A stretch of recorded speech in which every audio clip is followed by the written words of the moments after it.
So students, today we are going to discuss more question on profit and loss. तो चलिए यहाँ पे जो लिखा हुआ है क्वेश्चन, फर्स्ट क्वेश्चन देखिए.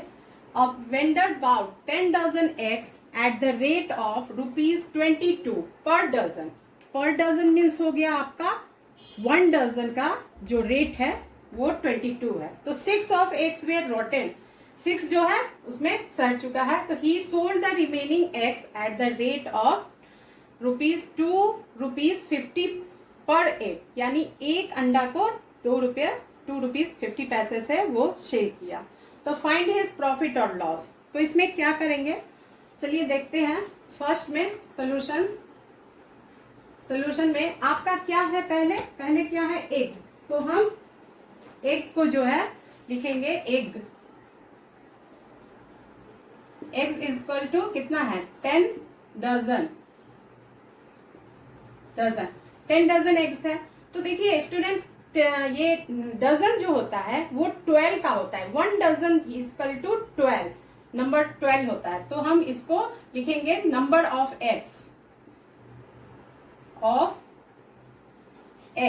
इक्वल टू क्या हो जाएगा 10 इंटू 12. तो आपका हो जाएगा 120. तो अब क्या करेंगे, अब जो है कॉस्ट प्राइस निकालते हैं. ठीक है,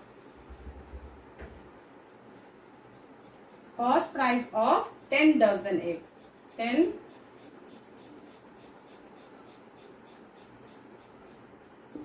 कॉस्ट प्राइस, देखिए यहाँ पे क्या है, पर डजन के हिसाब से ना लिखा हुआ है ना यहाँ पे पर डजन, यानी एक डजन का है. तो क्या करेंगे, इसको इंटू कर देंगे 10 इंटू 22.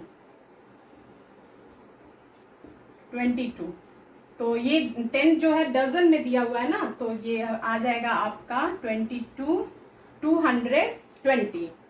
ठीक है, अब क्या करेंगे, ये आपका रुपीस हो जाएगा. कॉस्ट प्राइस है ना, तो यहाँ पे आप रुपीस का साइन इस तरह दे सकते हो.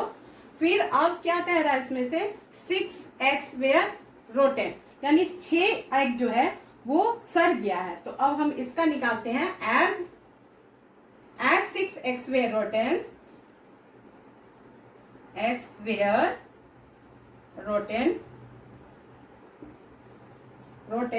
the number of left.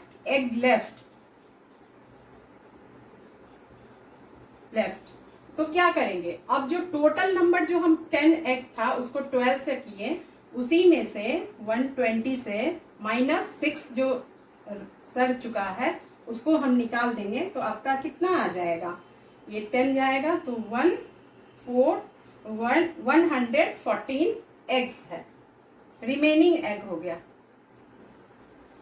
ठीक है, अब यही एग को क्या करेंगे, सेल करेगा. अब सेलिंग प्राइस, ये जो जितना एग है इसी एग पे यहाँ पे कर रहा है पर एग, यहाँ ₹2.50 के से पर एग को सेल करेगा. राइट, तो अब हम यहाँ पर लिखेंगे selling price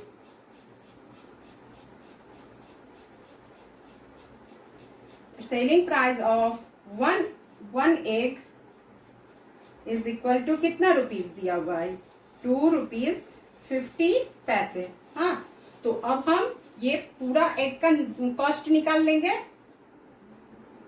Therefore, selling price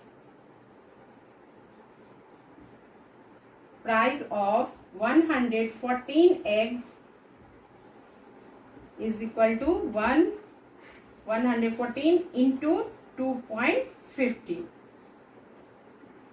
ठीक है, तो अब इसको जब हम करेंगे तो इसको अगर हम करते हैं तो आपका आ जाएगा यहाँ पे 285 रुपीस आ जाएगा. आप इसको जब इंटू करोगे तो फिर लास्ट में जब आप इसको प्लस कर लेंगे, फिर राइट हैंड साइड से 2 डिजिट के बाद पॉइंट है, तो 2 डिजिट के बाद हमने पॉइंट दिया है, तो 0 था तो वो हट गया है. तो ये आपका आया 285. राइट, देखिए यहाँ पे मैंने रब कर दिया है ऊपर का, तो कॉस्ट प्राइस जो था कितना था, कॉस्ट प्राइस आपका बताए थे ना कि 10 इंटू 22, तो आपका आया था ना 220 आया था। और अभी देखिए, अब जब जो रेस्ट जो 6x जो रोटेन हो गया सड़ने के बाद जो ये 114x बचा है उसको हम सेल किए हैं ₹2.50 पे, तो ये 285 ये कॉस्ट प्राइस हो गया आपका, और ये जो है सेलिंग प्राइस हो गया, राइट। तो देखो यहाँ पे कॉस्ट प्राइस जो है वो कम है सेलिंग प्राइस से, है ना। देख यहाँ पे लिख देते हैं SP is equal to rupees कितना है 285, हाँ, और ये आपका कॉस्ट प्राइस है। तो मैंने आपको बताया था कि जब भी कॉस्ट प्राइस से सेलिंग प्राइस ज्यादा होगा तो वहां क्या होगा, प्रॉफिट होगा, यानी SP is greater than SP is greater than CP, so there is profit, ठीक है। अब हम क्या करेंगे, अब SP अब यहाँ पे क्या निकालना है हमको, तो अब हम प्रॉफिट निकाल लेंगे। तो इसको हम रब कर लेते हैं।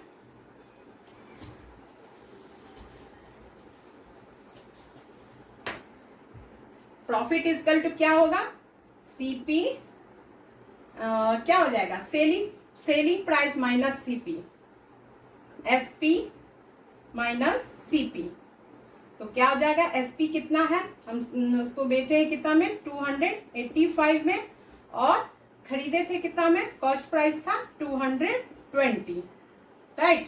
तो अब इसको माइनस करेंगे तो आपका आ जाएगा, देखो यहाँ माइनस करके देख लेते हैं, साइड में आप कर सकते हो, इसके नीचे देखो, तो 5 में से 0 गया तो 5, और 8 में से 2 गया तो 6, और ये कट गया तो 65 रुपीज आया, तो ₹65, right.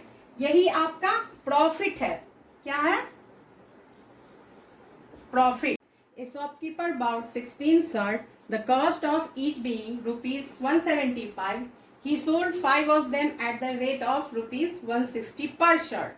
At what price shirt should he sell the remaining shirt to make a profit of 90? देखिए यहाँ पे कह रहा है कि एक शॉपकीपर जो है 16 शर्ट खरीदा है, वो 170 पर कॉस्ट से 16 शर्ट खरीदा है, उसमें से 5 जो है वो बेच दिया कितना में, 160 में। 160 एक वन शर्ट का कॉस्ट यहाँ पे बता रहा है 160, हाँ।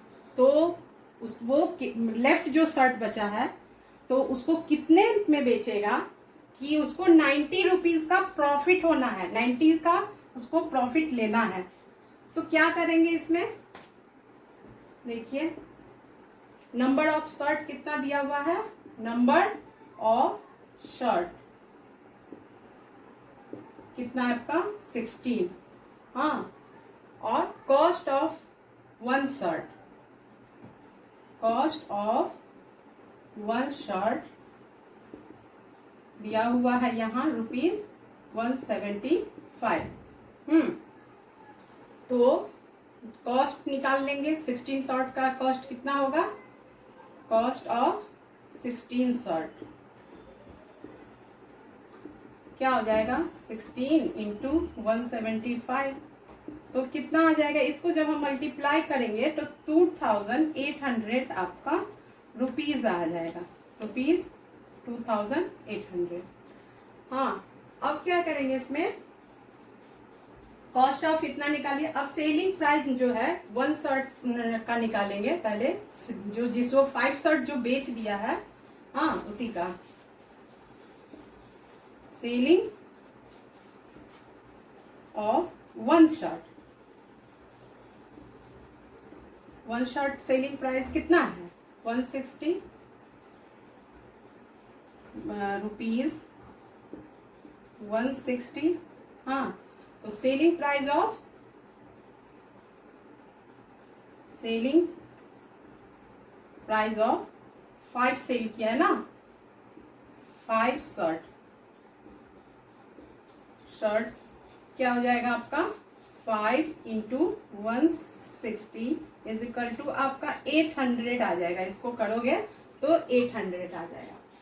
अब जो है यहाँ पर देंगे, देखिए यहाँ पे कह रहा है कि 5 जो है सेल कर दिया तो कितना उसका होगा। तो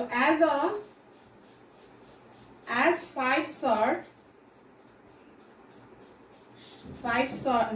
shirts were sold, the number of remains shirt,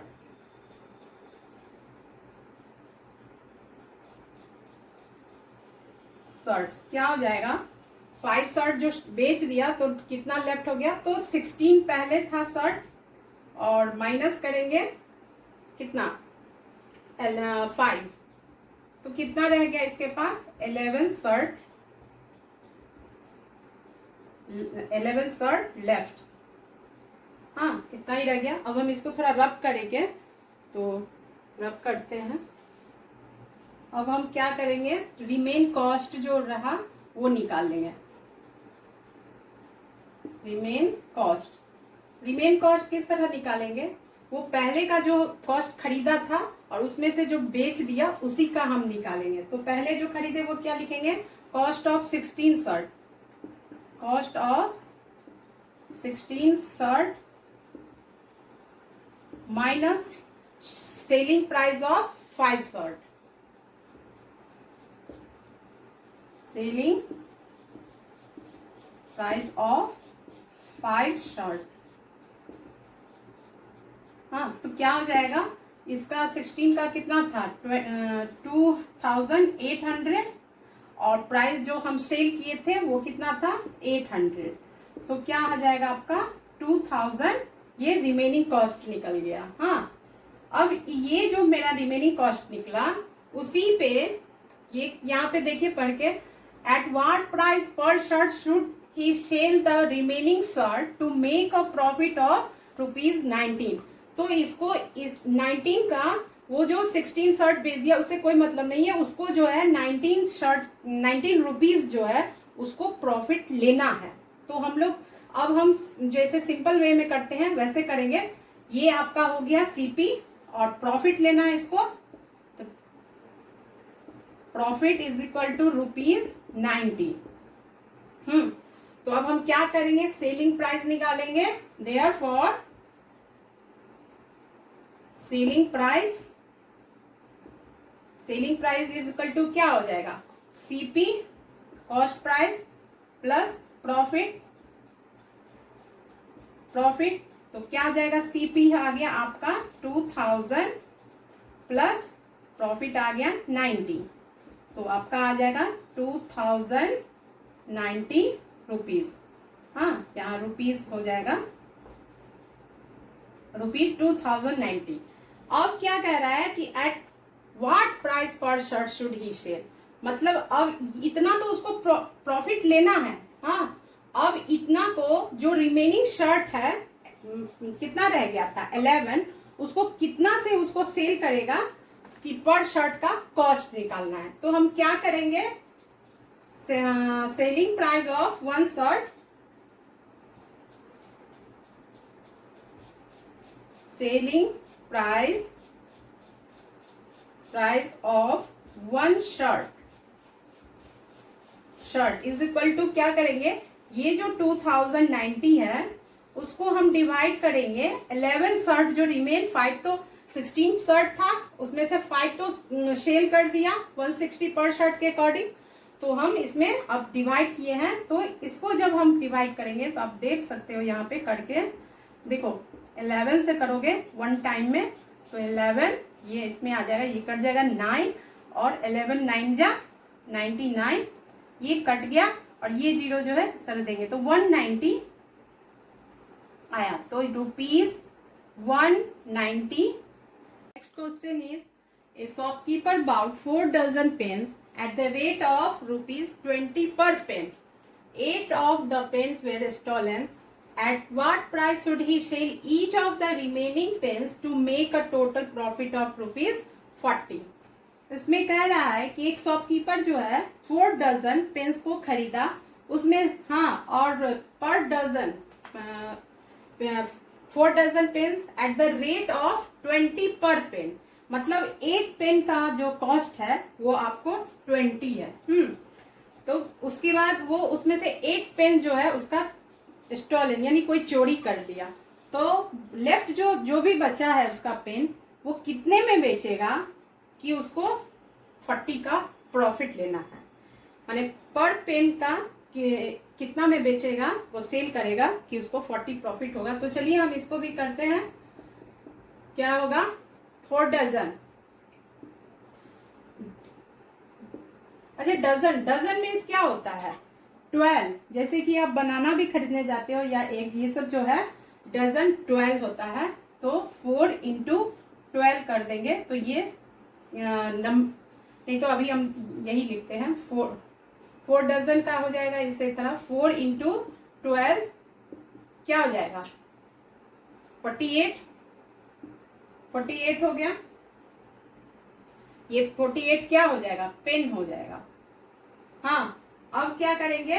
cost price निकाल लेंगे, क्योंकि 1 का कॉस्ट प्राइस है 20 पर पेन, तो कॉस्ट ऑफ 48 पेन्स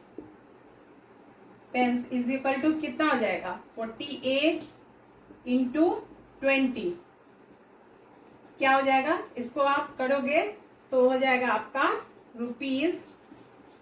₹960। हाँ, अब क्या करेंगे? As 8 pen were stolen, 8 pens were stolen, the number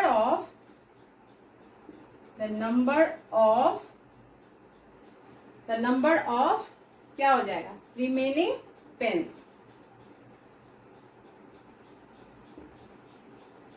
remain pen, तो रिमेन पेन क्या हो जाएगा? पहले कितना पेन था? 48 पेन्स था, और माइनस 8 ही तो बुलाया है, 8 ही चोरी हो गया है, तो हो जाएगा 40 पेन। अब 40 पेन हो गया। अब सेलिंग प्राइस, इसको सेल करेंगे तो सेलिंग प्राइस ऑफ 40 पेन क्या हो जाएगा? Selling price of 40 pen, 40 pen कितना में बेचेंगे इसको? देखिए यहाँ पे इसको भुला गया, 8 पेन भुलाया, उससे इसको कोई मतलब नहीं है। इसका जो कॉस्ट पड़ा है 960 वो भी लेगा प्लस 40 प्रॉफिट भी लेगा, तो हम वही लिखेंगे यहाँ पे सेलिंग प्राइस ऑफ 40 पेन, तो यहाँ पे लिखेंगे cost price of 48 pens plus क्या चीज? वो जो प्रॉफिट लेगा वो प्रॉफिट। तो अब हो जाएगा क्या? कॉस्ट प्राइस कितना है? कितना हो गया? 960 प्लस प्रॉफिट कितना लेना है इसको? 40 इज इक्वल टू क्या हो जाएगा? 1000 हो गया। अब यहाँ पे देखिए यहाँ क्या कर रहा है? What price should he sell each of the remaining pens. अब जो रिमेनिंग पेन्स बचा है उसको कितने में पर पेन कैसे बेचेगा? इसको इतना तो लेना है। हाँ, 960 इसका कॉस्ट प्राइस हो गया और 40 उसका प्रॉफिट हो गया। इसका जो चोरी हो गया 8 पेन, उससे उसको कोई मतलब नहीं है, बट इसमें इतना लेगा। अब इतना को जो लेफ्ट बचा है पेन, उसी से इसको हम डिवाइड कर देंगे तो पर पेन का आपको कॉस्ट निकल जाएगा। तो क्या करेंगे? Therefore, selling price of 1 pen is equal to 1000 divide 40। अब इसको हम डिवाइड करेंगे तो इस तरह भी आप इसको कर सकते हो। 1000 by 40 करेंगे तो 101 कर गया। अब 4 से 25, तो 25 यहाँ पर रुपीज लिख करके लिखेंगे ₹25। यही जो है आपका पर पेन का कॉस्ट है 25। Okay students, we will meet in next class and don't forget like, share and subscribe my channel.